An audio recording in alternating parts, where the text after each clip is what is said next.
నా ప్రియ సకులందరికీ శుభోదయం. ఈరోజు మీకు చూసారా, ఇది ఫస్ట్ మిర్చి అనమాట. ఇదేంటంటే బుడ్డ మిరపకాయలు అంటారు మా సైడ్. ఏంటంటే ఒక పొడవుగా రావన్నమాట, వీళ్ళు బుడ్డగా ఇలాగే ఉంటాయి. సో అందుకని మా సైడ్ వీటిని ఏమంటారంటే బుడ్డ మిరపకాయలు అని అనేసి అంటారు. సో ఇది మన గార్డెన్లో మనకు వచ్చిన ఫస్ట్ బుడ్డ మిరపకాయలు అనమాట. చూసారా, ఇక్కడ ఒకటి ఉంది. సో బుడ్డ మిరపకాయల కాపు అయితే స్టార్ట్ అయింది మన మిద్దె తోటలో. ఇంత చక్కగా వస్తున్నాయో. ఎక్కువ స్పైస్ ఉంటాయి అన్నమాట ఇవి, కారం ఎక్కువ ఉంటాయి అన్నమాట, ఘాటు.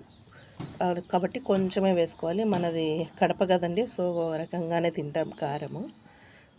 కాకపోతే ఇవేంటంటే మనము సీడ్స్తో పెంచాము అనమాట. చాలా చక్కగా వచ్చేది, కాపు అయితే స్టార్ట్ అయింది. నాకైతే చాలా హ్యాపీగా అనిపిస్తుంది.